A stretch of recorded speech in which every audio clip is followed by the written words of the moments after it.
Bismillahirrahmanirrahim.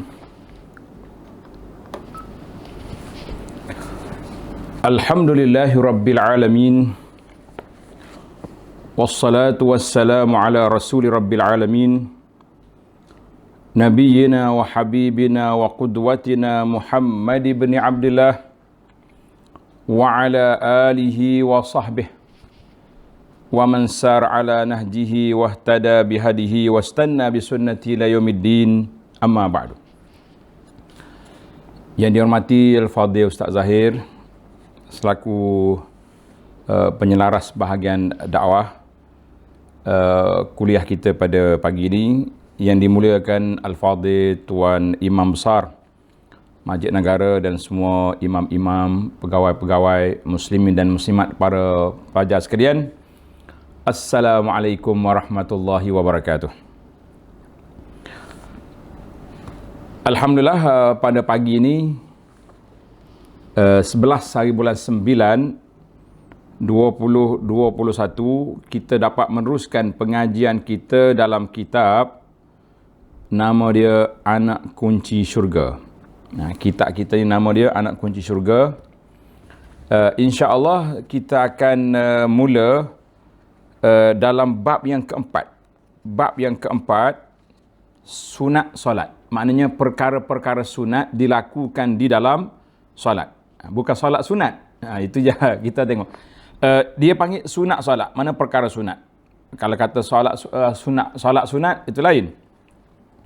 Untuk pelajar yang ada kitab ini, muka surat dia 142.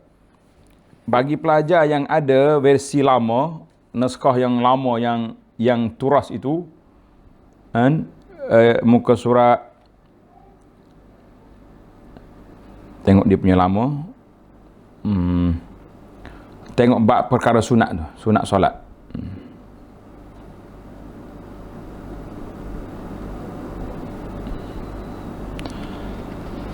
Alhamdulillah, para pelajar sekalian, kita mula perbincangan kita dalam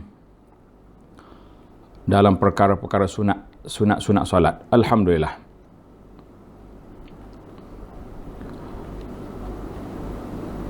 Muka surat bagi pelajar yang apa ni, versi lama, muka surat 46. Muka surat 46 dia tulis sunat solat. Sunat solat. Baiklah, alhamdulillah muslimin dan muslimat, para pelajar sekalian, kita syukur kepada Allah Azza wa Jalla di atas limpah kurnia Allah yang sentiasa, yang tidak terhingga kepada kita.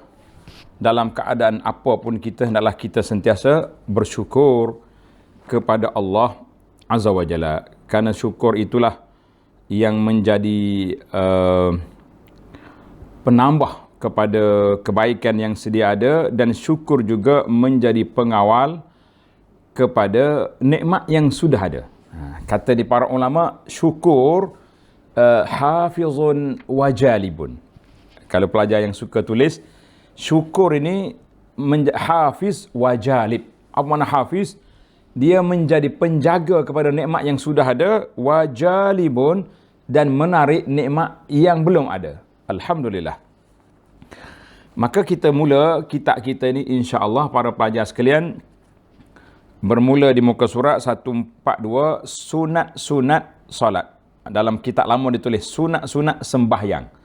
Sembahyang bahasa Melayu, solat tu bahasa asal dia. Bahasa asal dia solat. Dan sunat takbir intiqalat. Tuan Syekh kita ni sambil-sambil Melayu, dia campur dengan Arab. Melayu campur Arab. Jadi Melayu Arab lah. Dan alhamdulillah, dalam nota, tengok nota nombor 1 dalam bab ini, takbir intiqalat, makna dianya takbir yang dilafazkan. Takbir yang dilafazkan semasa perpindahan antara satu rukun kepada rukun yang lain, ataupun rukun kepada sunat ab'ad, maka dia ada takbir situ. Allahu Akbar, Allahu Akbar. Kecuali satu je yang kita tak takbir, iaitu sewaktu bangun daripada rukuk kepada i'tidal, ditukar daripada takbir kepada Rabbana lakal hamdu, sami Allahu liman hamidah. Itu saja para pelajar boleh tanda satu tempat yang tidak ada takbir dalam solat waktu kita berpindah rukun, iaitu ketika bangkit rukuk kepada i'tidal. Anak-anak bagi fakta begini supaya para pelajar ada maklumat. Kalau kita kata dalam solat ni waktu nak berpindah sunat takbir kecuali satu tempat. Apa dia? Di mana? Jawabnya ketika kita bangkit dari rukuk kepada i'tidal, maka kita tak kata Allahu Akbar, kita kata sami Allahu liman hamidah, Rabbana lakal hamdu. Alhamdulillah. Itu dari sudut fakta. Dari sudut fakta ataupun kita panggil maklumat. Baik, para jemaah sekalian. Sunat, tengok kitab. Sunat melafazkan takbir intiqalat pada beberapa tempat. Mana dalam solat ni ada beberapa tempat. Yang pertama ketika tunduk untuk rukuk. Mana kita daripada qiyam, kita nak rukuk, kita kata Allahu Akbar. Bangkit daripada rukuk, la. Kepada i'tidal, kita kata sami Allahu liman hamidah. Skip satu.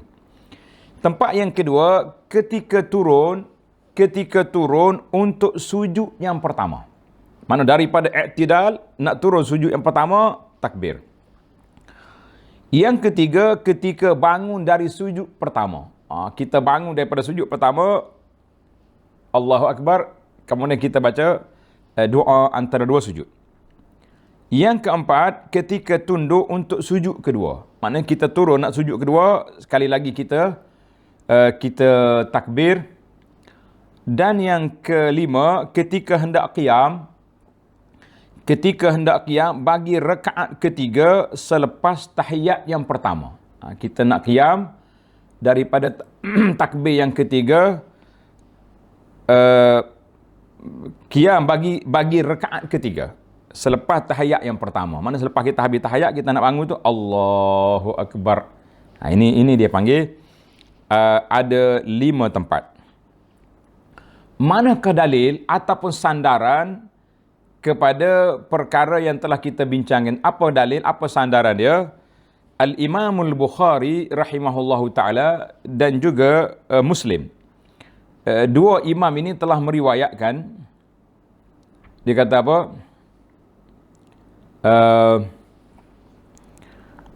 Daripada Abu Hurairah radhiyallahu anhu, kana Rasulullah sallallahu alaihi wasallam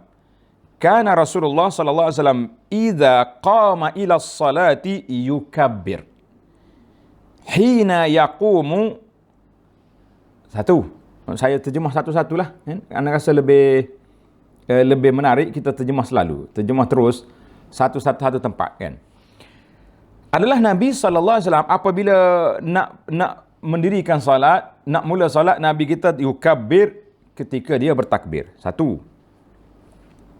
Ini dia panggil takbir rukun. Takbir ini takbir rukun, nama dia takbiratul ihram. Kita kena ingatlah dalam takbir yang banyak-banyak ni ya, takbiratul ihram adalah merupakan takbir yang rukun, yang wajib. Summa yukabbir hina yarka'. Kemudian Nabi kita takbir Allahu Akbar ketika rukuk. Summa yaqulu, kemudian Nabi kita baca sami Allahu liman hamidah hina yarfa'u sulbahu minar rukuk.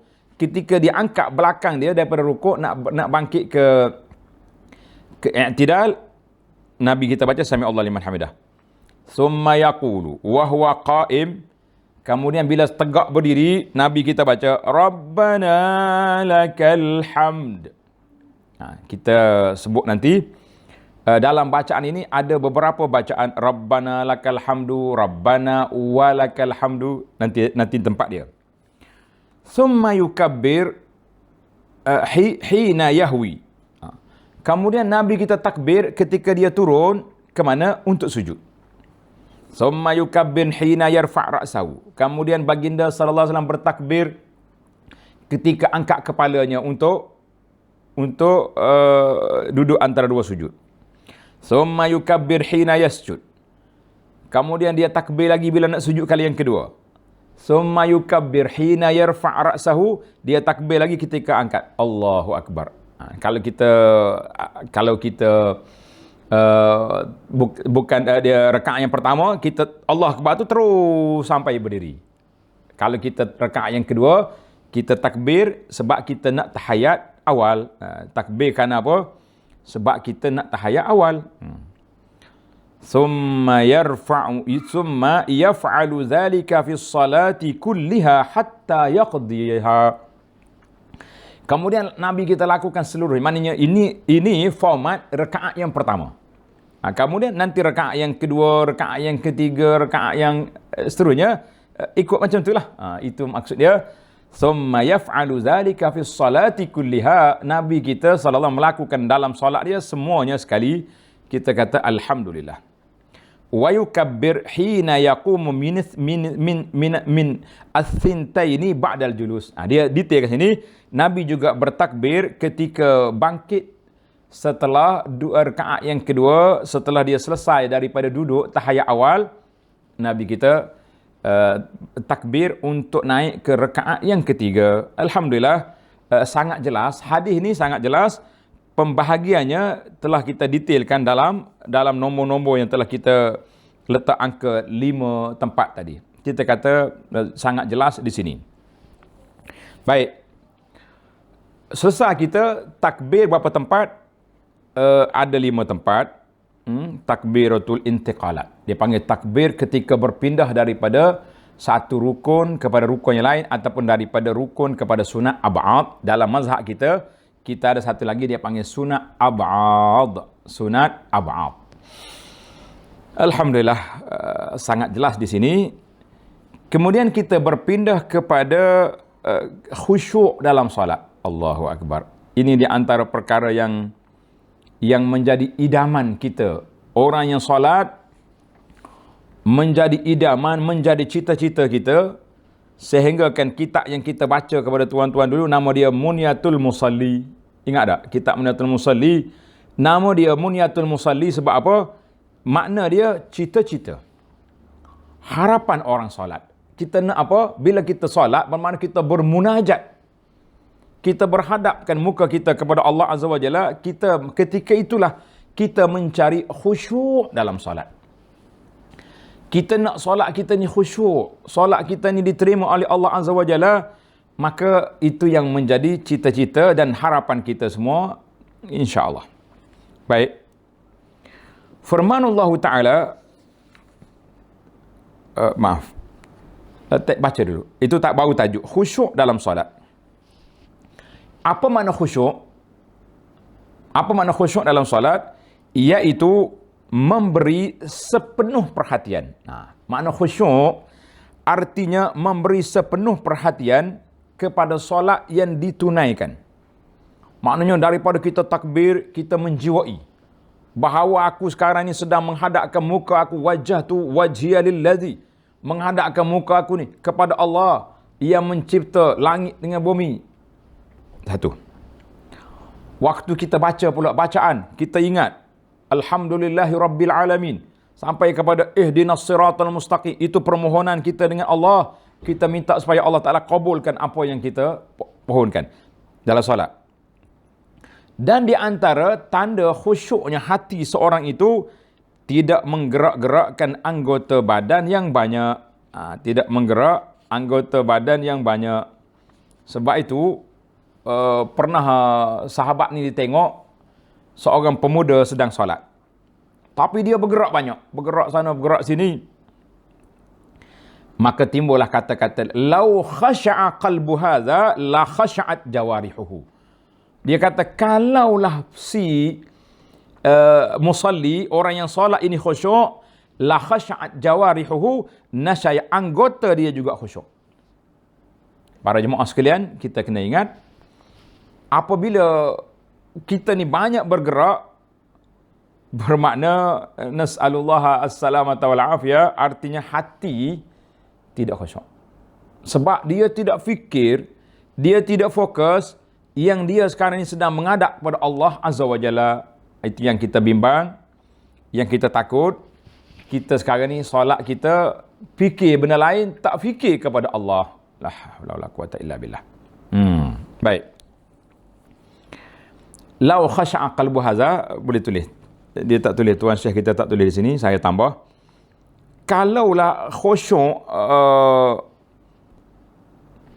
hati orang ni, anggota dia jaga khusyuk, tak bergerak banyak.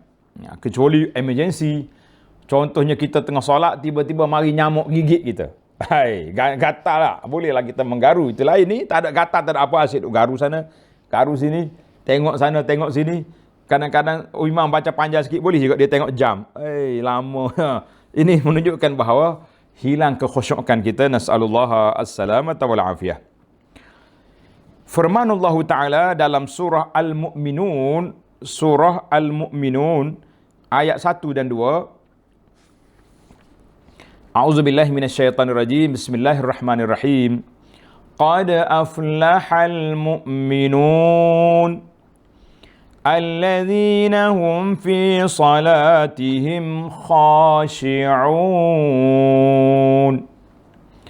Sesungguhnya berbahagialah, berjayalah orang-orang yang beriman. Siapa dia? Semua orang beriman itu berjaya. Tapi dalam ayat ini fokus kepada satu tajuk, alladzina hum fi salatihim khashi'un, orang yang mereka yang khusyuk dalam solatnya. Orang yang khusyuk dalam solat, maka orang ini orang yang berbahagia. Jadi para jemaah sekalian, bagaimana kita nak dapat khusyuk dalam solat? Tuan-tuan tandalah, ada tambahan di sini. Kata orang tip ataupun cara-cara, insya-Allah kita kata cara-cara untuk kita mendapat khusyuk dalam solat. Apakah cara dia? Yang pertama, kita cuba bila kita nak solat, kita cuba berhenti, stop dulu kerja-kerja yang kita buat. Ni kadang-kadang kita tengah buat kerja, tiba-tiba azan, aku solat dulu. Tapi kita masih lagi duk terfikir bagaimana solusi penyelesaian yang kita nak buat selepas solat nanti. Memang dia akan fikir dalam solat. Kita akan terfikir dalam solat kita tu apa yang kita nak lakukan ketika itu. Ini juga satu perkara yang cukup berbahaya. Sebab apa berbahaya? Sebab kita duk fikir dalam solat kita. Duk fikir dalam solat apa yang kita nak buat. Yang kedua, maknanya yang pertama tadi, kita selesaikan pergantungan hati kita dengan kerja-kerja. Kita stop dulu. Kata orang pause. Pause kerja kita, kita jangan duk mikir. Biar dulu. Lepas solat nanti baru kita sambung balik. Itu yang pertama. Yang kedua, sempat ke tulis? Yang kedua, kita kena memahami bacaan yang kita nak baca, yang kita solat. Contohnya, bila kita mula dengan takbiratul ihram. Wajjahtu wajhi lillazi fataras samawati. Aku hadap muka aku ni kepada Allah yang mencipta langit. Biar kita terasa. Bila kita mula baca Al-Fatihah, kita kena ingat. Dalam hadis kursi, Allah Ta'ala berfirman, qasamtus salata baini wa baini abdi. Aku bahagi solat aku ini di antara aku dengan hamba-Ku. Bila kita kata, Alhamdulillahi Rabbil Alamin. Segala puji bagi Allah. Biar kita terasa kita memuji Allah Azza wa Jalla. Ketika itu Allah akan jawab, Hamidani abdi. Bila sampai kepada ihdinas siratal mustaqim, kita kena menghayati kita sekarang ini sudah berdoa, meminta dengan Allah Azza wa Jalla, tunjukkan aku jalan yang lurus. Ini kadang-kadang kita baca ihdinas siratal, kita pun tak tahu kita kata apa. Kita pun tak ingat apa yang kita ucapkan. Rugi. Para jemaah sekalian, biar kita tahu kita sekarang sedang meminta dengan Allah Azza wa Jalla. Kita sekarang sedang memohon dengan Allah Azza wa Jalla. Apa yang kita pohonkan, iaitu jalan yang lurus. Siratal ladzina an'amta alaihim ghairil maghdubi alaihim waladdallin. Maka itu dia panggil khusyuknya solat apabila kita memahami, apabila kita menjiwai apa yang kita lakukan, apa yang kita baca, baru kita terasa. Sama juga waktu kita rukuk. Kita baca doa waktu kita rukuk kan. Sami Allah amin. Subhana rabbiyal azim wa bihamdi. Kemudian kita baca lagi. Subhanakallah wa bihamdika Allahumma ufili. Allahumma laka raka'tu wa bika amantu. Dalam bacaan-bacaan ni, bila kita perhatikan, apabila kita dapat menghayati, dapat menjiwai, maka dia akan datang khusyuk itu hadir. InsyaAllah. Jadi itulah. Kemudian banyak lagi lah. Saya takut nanti kita berhenti dalam bab khusyuk ni saja. Tapi inilah di antara maksud yang besar dalam solat kita. Kita tak boleh kata, panjang pula kat sini. Biarkanlah. Yang ketiga, tip yang ketiga untuk dapat khusyuk, iaitu pastikan makan minum kita biarlah benda halal. Sumber pemakanan kita, bahan-bahan dia halal. Alhamdulillah Ustaz, Abu Anas, saya ni sangat teliti. Saya tak akan beli barang-barang kecuali ada logo halal JAKIM. Kita punya setia kepada logo halal JAKIM. Kita kata Alhamdulillah. Itu salah satu daripada cara. Tapi yang keempat, jangan lupa sumber makan itu halal. Yang keempat, sumber pendapatan kita biar juga halal. Makanan halal, tapi dibeli dengan duit haram. Na'udzubillah. Duit yang terlibat dengan riba, terlibat dengan rasuah, terlibat dengan penyelewengan. Allahu Akbar. Kita kata banyak juga halangan-halangan itu. Maka inilah yang disebut di antara tempat secara nak mustajab doa juga. Apa dia? Mustajabnya doa, atib mat'amak tustajab da'watuk. Baikkan makan minum kamu, doa kamu juga mustajab. Sama juga, hati kita ni, nak khusyuk hati, dia khusyuk solat, mari daripada hati. Mana kalau hati kita bersih, insya-Allah kita akan solat juga dalam keadaan yang khusyuk. Yang kelima, hendaklah kita banyak istighfar, bertaubat kepada Allah Azza wa Jalla, supaya Allah Ta'ala bersihkan hati kita, sucikan hati kita daripada perkara-perkara yang tidak baik, sifat-sifat mazmumah, riya. Ni dalam ibadat ni dia banyak masuk isu riya, takabur, sombong. Ini semua minta Allah Ta'ala bersihkan. Alhamdulillah, kitab kita belajar di majlis masjid kita ni, Masjid Negara ni, kita sudah khatam pelajaran kitab Penawar Bagi Hati. Kembar kepada anak kunci syurga ni, nama dia Penawar Bagi Hati. Rakamannya sudah ada, tuan-tuan boleh tengok. Kita kata Alhamdulillah. Itulah di antara 5 tip kita dapat khusyuk dalam salat, insya-Allah. Kemudian ada lagi. Yang keenam, persekitaran tu biar aman. Maknanya jangan ada depan kita solat tu gambar-gambar ke benda-benda yang mengganggu. Jangan. Sebab itulah bila setengah masjid ni ada skrin kat depan kan. Minta maaf lah Ustaz. Ada skrin kat depan. Waktu solat jangan gerak skrin tu. Tutup. Kalau boleh gelap je dia. Ataupun dia tulis solat. Saya bimbang, mata kita ni sensitif tuan-tuan. Mata kita ni bila warna bertukar, dia akan tengok. Sekali keluar contohnya skrin iklan. Malam ni ada kuliah fulan. Esok kuliah fulan. Kita pun dah terfikir, kuliah fulan. Jadi khayal datang. Jadi jangan. Ataupun gambar-gambar yang pelik-pelik. Contohnya kalau solat di rumah, kalau boleh dinding yang kita nak solat tu jangan tulis apa-apa. Putih je. Hitam je. Tak payah ada warna-warni, tak perlu ada sejadah kita pun kalau boleh tak payah ada warna-warni yang kita duk fikir dengan dia. Masya-Allah, tabarakallah. Baiklah, itu di antara 5 atau 6 tip khusyuk dalam solat. Saya kata insya-Allah. Kita usahalah tuan-tuan dengan panduan yang telah diberi oleh para ulama. Kalau tuan nak panjang detail dalam kitab kita, kitab Musalli yang kita belajar di sini di Masjid Negara ni juga sudah ada rakaman penuh pun sudah ada, iaitulah khusyuk dalam solat. Panjang dia berbahas. Takhasyuk, tazallul, tazakkur, banyak lagi istilah-istilah. Tapi yang saya beri tadi yang basic yang kita mampu buat, insya-Allah. Baik. Tamatlah kita khusyuk dalam solat. Maknanya tuan Syekh kita letak yang pertama takbir, yang kedua khusyuk dalam solat. Khusyuk dalam solat ini menjadi perkara sunat dan menjadi satu agenda besar. Dia panggil al-maqsadul a'la, objektif besar dalam solat kita tu khusyuk. Alhamdulillah. Sekarang ni kita pindah kepada yang ketiga. Yang ketiga, tuan-tuan tengok muka surat 144. Bagi jemaah yang guna kitab lama, versi lama, muka surat 47. Muka surat 47. Baik. Membaca doa iftitah. Membaca doa iftitah. Antara takbiratul ihram dengan membaca Al-Fatihah.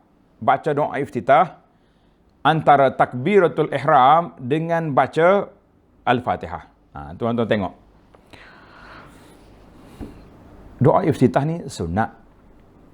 Tetapi dia adalah sunnah. Maknanya dibaca oleh Nabi sallallahu alaihi wasallam.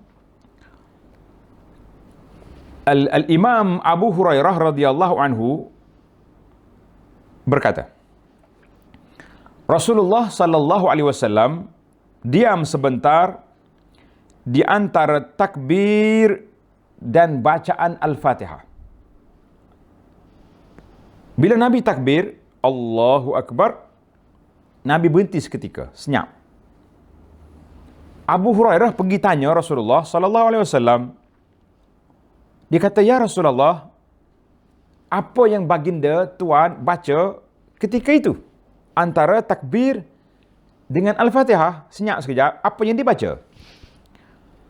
Qala sallallahu alaihi wasallam, Nabi kita bersabda, tuan-tuan ikut dalam kitab kita ni ada, apa nak baca? Allahumma ba'ad baini wa baina khatayaya. Ikutlah, masing-masing ikut. Kan? Kalau kat depan di dewan ni saya suruh ikut, tapi ni kita ikut masing-masing dengan mulut lah. Kan? Masing-masing ada di rumah, ada kitab, baca. Allahumma ba'ad baini wa baina khatayaya kama ba'adta bainal masyriqi wal maghrib. Satu. Allahumma naqqini minal khataya kama yunaqqas thawbul abyadu minad danas. Dua. Allahumma ghsil khatayaya bil ma'i wal thalji wal barad. Tiga permohonan. Hadis ini sahih, dikeluar oleh Imam Bukhari dan Muslim. Oleh kerana tuan syekh kita ni dia tak terjemah, saya letak terjemah di nota kaki. Tengok nota kaki nombor 3. Inilah di antara usaha kita melengkapkan kitab ini. Kitab ni baik dah, tapi ana syarah supaya lebih lengkap. Tuan-tuan baca tak perlu cari kitab lain. Di mana terjemahan dia ni? Tengok makna dia. Ya Allah, jauhilah di antara aku dengan kesalahanku seperti engkau jauhkan antara timur dengan barat. Maknanya kita tak nak buat benda salah. Jadi kesalahan-kesalahan yang ada ni jauhkan dia. Maknanya hapuskanlah dia. Campurlah dia di bawah keampunanmu ya Allah. Itu maksud dia. Yang kedua, ya Allah, sucikanlah aku daripada kesalahanku seperti dibersihkan kain putih daripada kotoran. Tengok, doa lafaz nabawi mempunyai makna yang cukup dalam. Apa dia makna para pelajar sekalian? Tengok Nabi kata apa? Bersihkan aku. Sucikan aku. Sucikan aku daripada dosa-dosaku seperti kain putih. Kalau baju kita saya pakai ni warna biru kan. Warna biru ni kalau najis ataupun kotoran yang sikit-sikit tak nampak ni. Tapi warna putih, kain putih, kalau lalat singgah, ada tai lalat nampak. Artinya Nabi kita sallallahu alaihi wasallam minta Allah SWT bersihkan kita daripada dosa-dosa kita semua sekali. Yang kecilnya, yang besarnya, yang tersembunyinya, yang zahirnya, yang kita tahu, yang kita tak tahu. Ada ke dosa kita tak tahu? Naam. Ada dalam sebuah hadis yang Nabi kita ajar doa, Nabi kata, ma'alimtu wa ma lam a'lam. Ya Allah, ampunkan dosa aku yang aku tahu dan dosa yang aku tak tahu. Kita kata Masya Allah, Tabarakallah. Ada dosa yang kita tahu dan ada dosa yang kita tak tahu. Contohlah kita kata satu dosa benda tu berdosa tapi kita tak perasan dia tu dosa. Ada ke tidak? Ni ramai juga orang dia buat satu benda, dia tak tahu perkara tersebut adalah merupakan dosa ataupun maksiat. Perkara itu adalah merupakan dosa ataupun maksiat. Masya Allah. Bila dia tak tahu, apa jadi para jemaah sekalian? Maka dia pergi buat, ingatkan tak berdosa, ingatkan tidak berdosa. Rupa-rupanya apa yang dia buat tadi adalah merupakan maksiat, dosa terhadap Allah Azza wa Jalla. Maka oleh kerana kita buat dosa kita tak tahu, kita anggap tak berdosa, harapnya Allah Ta'ala ampunlah dosa kita kan. Tetapi benda tu salah tetap salah. Tetap salah, maka kita kena minta ampun pada Allah Azza wa Jalla daripada segala perkara. Jadi dalam hadis ini, Nabi kita sallallahu alaihi wasallam ajar kepada kita apa? Ajar kepada kita doa minta Allah Ta'ala ampunkan segala kesalahan kita sebagaimana Allah Ta'ala bersihkan kain putih daripada segala jenis kotoran. Bersih kain putih daripada segala jenis kotoran. Kita kata Masya Allah, Tabarakallah. Lengkap, komprehensif. Doa Nabi ini, itulah dipanggil doanya sangat lengkap. Baik, yang ketiga. Allah maghsil khatayaya bil ma'i wassalji wal barad. Ya Allah, bersihkan aku. Irsil, dengan makna basuh. Cucikan aku. Daripada segala kesalahanku dengan air. Air biasa. Salji. Air salji. Dan juga barat. Barat ni kata air sejuk. Maknanya, tuan-tuan kena ingat, dosa ni mari daripada mana? Dosa ni mari daripada godaan syaitan. Syaitan mari daripada apa? Minan nar, daripada api. Syaitan dari api ke api. Asal dia mari daripada api, dia akan kembali kepada api, masuk dalam api neraka, na'udzubillah. Maka dosa-dosa ini panas. Dosa hararah, kepanasan. Jadi bagaimana kita nak sejukkan hati kita dengan keampunan Allah Azza wa Jalla? Ya Allah, basuhlah.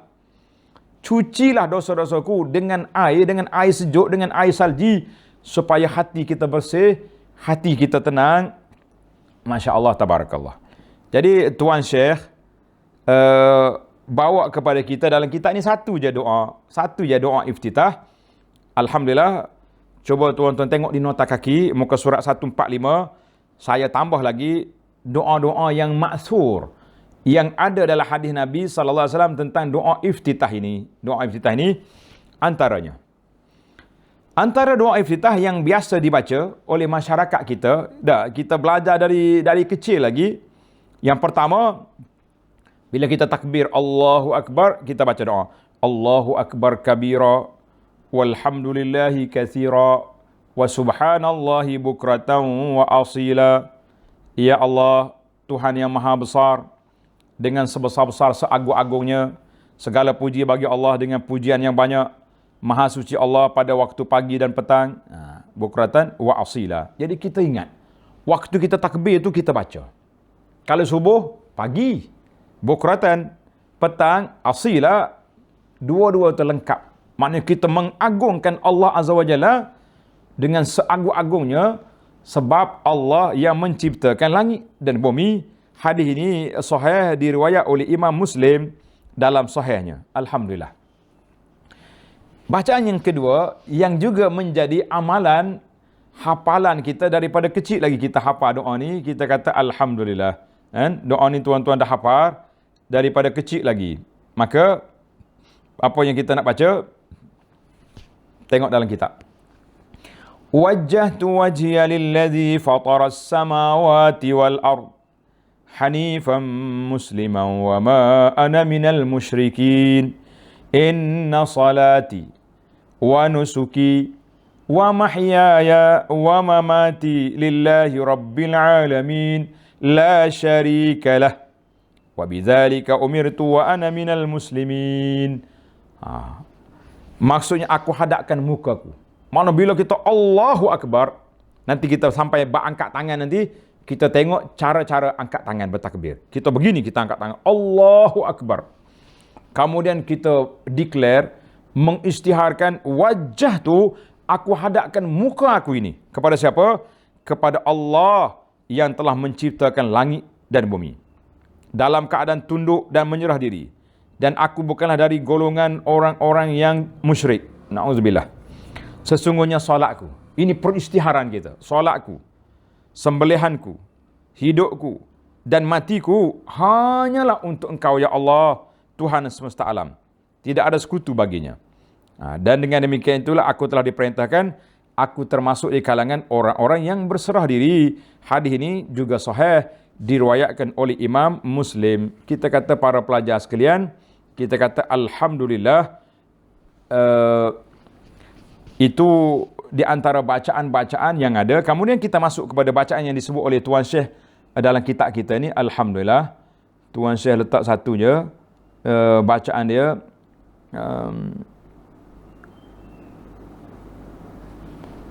Allah baik, tengok muka surat 47 tu sudah ada. Bagi para jemaah yang tidak ada kitab Anak Kunci Syurga ni, di manakah kita boleh dapatkan bacaan-bacaan tadi? Tuan-tuan boleh ambil dalam kitab kita ni, Perisai Muslim. Perisai Muslim. Anda rasa anda dah bagi dah ke grup kuliah di Masjid Negara tu, dalam sini yang lepas kan, kita dah bagi. Tuan-tuan boleh tengok Perisai Muslim. Ada yang PDF dan ada juga Perisai Muslim dalam untuk handphone Android. Yang Android ada yang iPhone belum lagi siap. Sabar-sabarlah pemilik iPhone tu, nantilah bila orang dah buat nanti, dia akan kita akan postkan di sini insya-Allah. Tengok dalam Perisai Muslim ada doa iftitah muka surat 39. Muka surat 39, tuan-tuan boleh baca. 39 doa iftitah. Allah ba'id baini ada. Satu lagi subhana. Wajah tuai lazi pun ada. Banyak lagi, ada lagi beberapa bacaan yang Nabi kita sallallahu alaihi wasallam baca ketika solat malam. Jadi anda rasa memadailah dengan 3 yang kita baca ni. Tuan-tuan kalau nak yang panjang, ambil dalam kitab Perisai Muslim. Alhamdulillah. Kitab Muslim ni kalau tak ada yang cetak, kita ada PDF dan kita ada juga dalam bentuk aplikasi handphone. Alhamdulillah. Kita kata jazahumullahu khairah kepada sahabat-sahabat yang telah berusaha untuk menyampaikan maklumat, mempermudahkan para jemaah sekalian mendapat ilmu. Kita kata alhamdulillah. Baik. Tamatlah kita perbincangan tentang yang ketiga.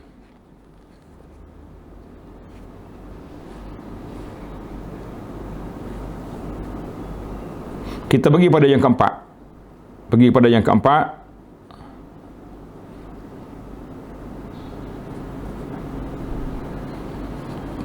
Tengok muka surat yang keempat, muka surat 144.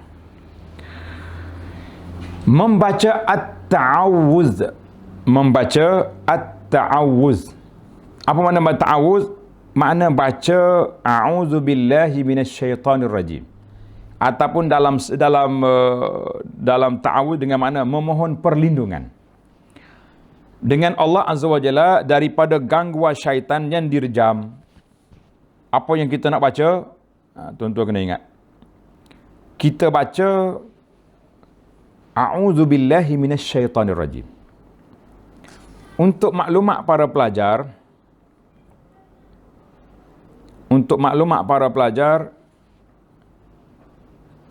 ta'awuz ini banyak juga lafaz. Kita boleh baca yang pendek, a'udzubillah minasyaitanir rajim. Satu. Ada lafaz yang kedua, a'udzubillahil azim minasyaitanir rajim. Boleh. Ataupun kadang-kadang saya baca a'udzubillahis samiil alim minasyaitanir rajim. Ada juga. A'udzubillahi minasyaitanir rajim min hamzihi wa nafthihi wa hamzihi. Itu boleh baca. Maknanya lafaz ta'awuz itu ada beberapa lafaz. Lafaz ta'awuz ada beberapa lafaz yang tuan-tuan boleh baca mana-mana saja. Yang pentingnya kalau kita baca yang menjadi kebiasaan kita ini pun alhamdulillah. Apa yang selalu kita baca? A'udzubillahi minasyaitonirrajim.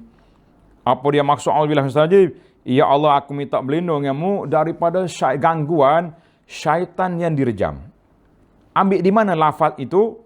Tuan-tuan dan para pelajar tanda, lafaz ini diambil daripada firman Allah Ta'ala dalam surah An-Nahli. Surah An-Nahli ayat 98. فَإِذَا قَرَأْتَ الْقُرْآنَ فَاسْتَعِذْ بِاللَّهِ مِنَ الشَّيْطَانِ الرَّجِيمِ. Oleh itu, apabila engkau membaca Al-Quran, maka hendaklah engkau terlebih dahulu memohon perlindungan kepada Allah dari hasutan syaitan yang direjam. Bila kita baca Quran, kita nak baca Quran, tak kira lah dalam solat ke, di luar solat, kita kena mula dengan ta'awuz. A'udzubillahi minasyaitanirrajim. Ataupun yang kita panjang ni, a'udzubillahi samiil alim minasyaitanirrajim. A'udzubillahi minasyaitan min hamzihi wa nafthihi. Boleh kita baca. Tapi kalau kita kekal dengan lafaz yang Allah sebut dalam Quran ini, sudah lengkap. A'udzubillahi minasyaitani ar-rajim. Aku minta berlindung denganmu ya Allah daripada syaitan yang direjam. Makna syaitan hok kena rejam, syaitan jahat. Baik. Timbul soalan. Ini banyak juga sahabat-sahabat kita bertanya. Dia kata, Ustaz, kami dengar ada setengah imam dia baca a'udzubillahi minasyaitanirrajim di mana? Di luar solat. Sebelum solat tu dia baca. Kita mengatakan para jemaah sekalian, tidak tepat. Tidak tepat kalau kita baca dulu sebelum solat. Ni ada setengah bukan setakat auzubillah, siap dengan baca surah Qul a'udzu birabbin nas lagi. Makmum berdiri bercegah nak angkat takbir, imam a'udzubillahi minasyaitanirrajim, a'udzubika min hamazatish syaitin wa a'udzubika an yahdurun, Qul a'udzu birabbin nas. Kita kata minta maaf sahabat-sahabat kita al-fadhil, tuan-tuan imam, Nabi kita sallallahu ajar kita baca ta'awuz bila dalam solat. Sebelum solat, imam tak perlu baca ta'awuz, tak perlu a'udzubillahi min ya an yahdurun ke apa. La. Kita fokuskan kepada tugas imam. Yang pertama, membetulkan saf. Saf, istau, i'tadilu. Tengok, saf betul. Rapatkan saf.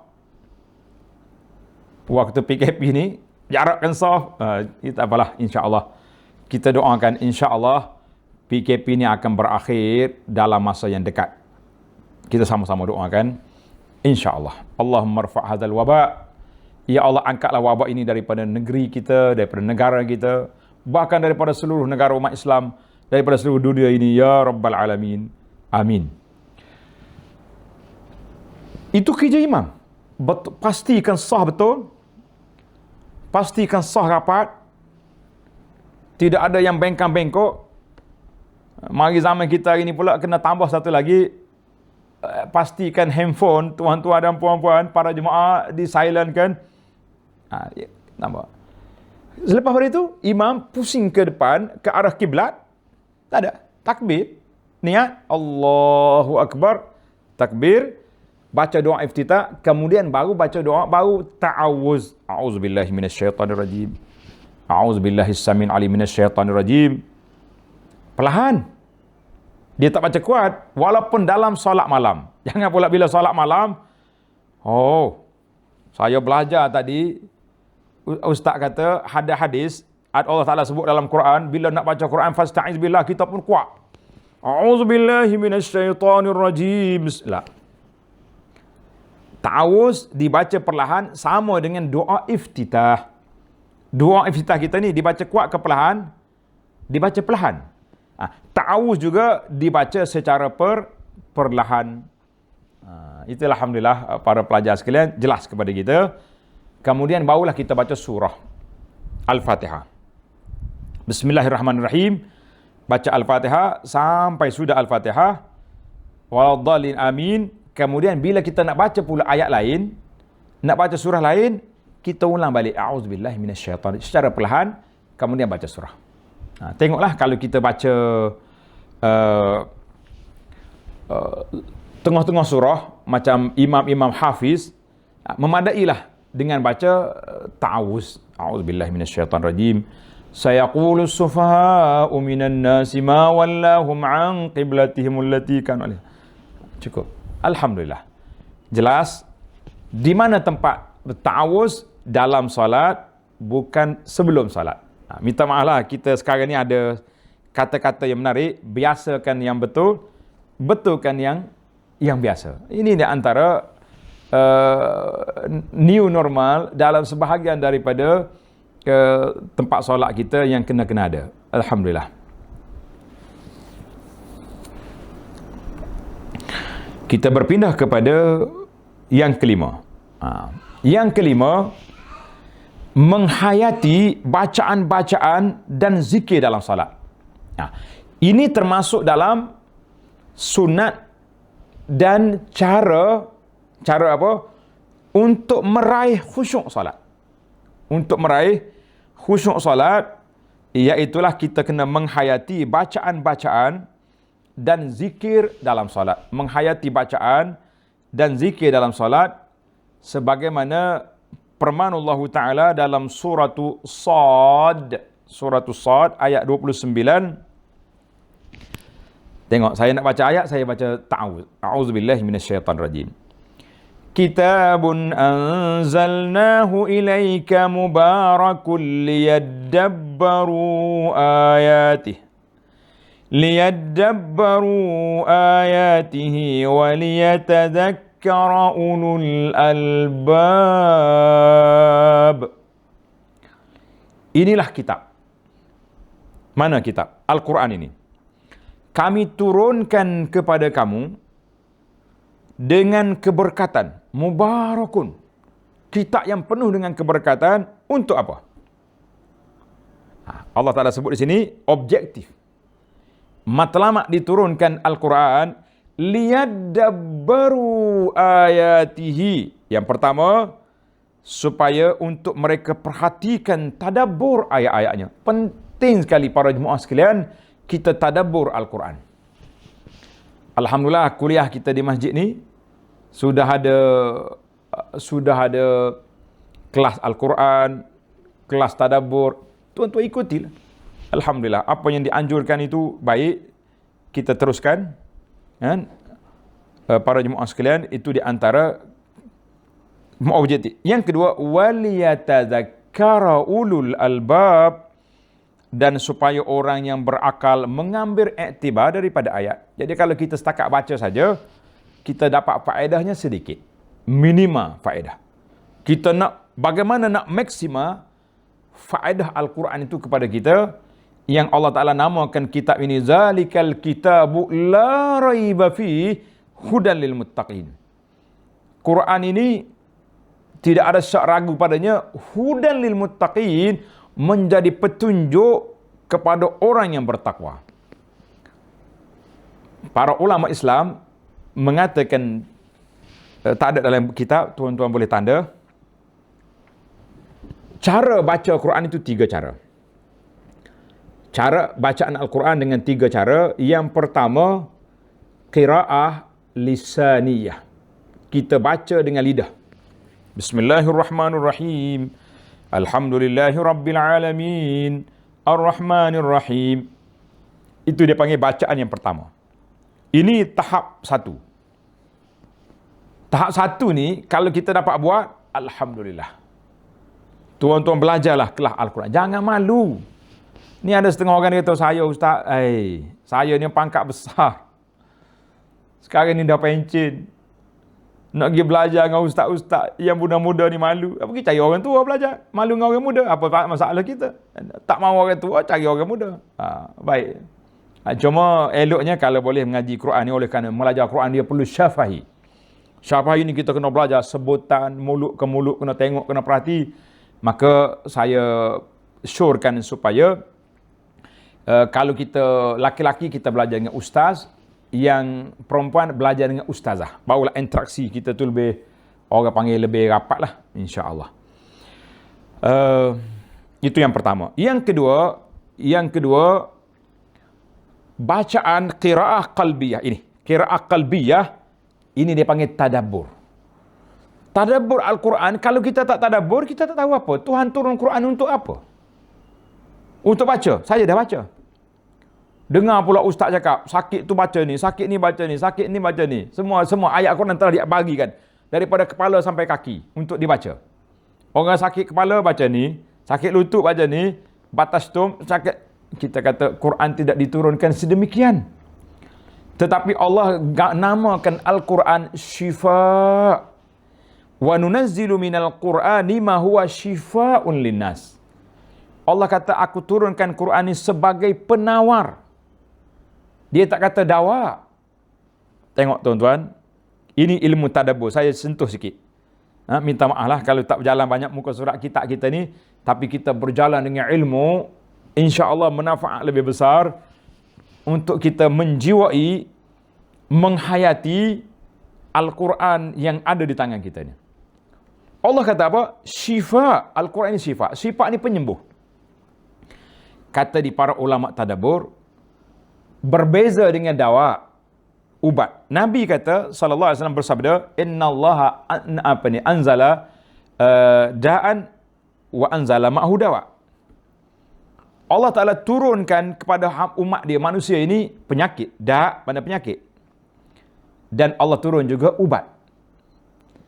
Ubat, dawa, ubat ada kalanya kita makan tak sembuh. Berapa ramai sahabat-sahabat kita duk makan ubat daripada tua sampai hari ni.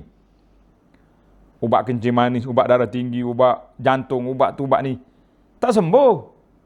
Tapi bila tamaknya, habis bekalan ubat untuk sebulan, beratur pula kita di hospital untuk ambil yang baru, bergantang dah ubat, tak sembuh. Cuma dia menahan. Berbeza dengan syifa, Allah kata syifa, sifat ini, sifat dia penyembuh. Mana-mana orang, bila dia menghayati Al-Quran, insya-Allah, Allah Ta'ala sembuhkan penyakit hati dia, sama ada penyakit yang dilanda oleh syubhat, ataupun penyakit yang dikuasai oleh syahwat. Penyakit hati kita ni dua, syubhat, syahwat. Baiklah, kita pergi kepada yang ketiga. Waliyatazakkaru ulul albab. Tingkatan yang ketiga, Al-Quran untuk diamalkan. Al-Quran untuk apa? Untuk diamalkan. Bila kita belajar ini arahan Allah, kita buat. Bila kita baca arahan Allah Ta'ala ini tinggalkan, kita stop.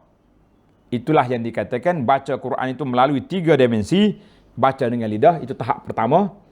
Baca yang kedua, untuk dengan hati kita, dia panggil tadabbur, ini tahap yang kedua. Kemudian tahap yang ketiga, beramal dengan isi kandungan Al-Quran. Alhamdulillah. Para pelajar sekalian, jelas kepada kita, maka di antara sunnah yang penting dalam solat kita ni untuk meraih khusyuk solat, iaitulah dengan kita tadabbur ayat-ayat yang kita baca. Kenapa kadang-kadang kita dengar imam baca Quran, menangis dia. Menangis. Sebab apa? Sebab mereka baca dengan mata hati.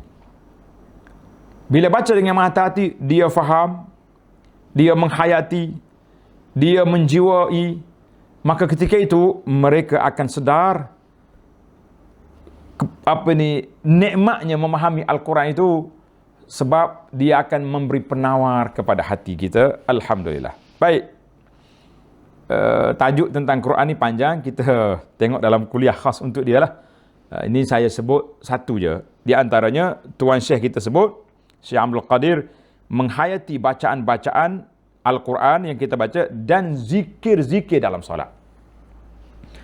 Alhamdulillah, dalam buku Perisai Muslim ni, kita telah letak bacaan dalam solat dengan terjemahannya, supaya tuan-tuan dan puan-puan yang baca ni terasa nikmatnya, rasa apa yang kita baca, kita hayati, kita sedar apa yang kita cakap. Kalau tidak, kita baca saja tak tahu apa, macam orang mimpi je. Orang mimpi dia cakap.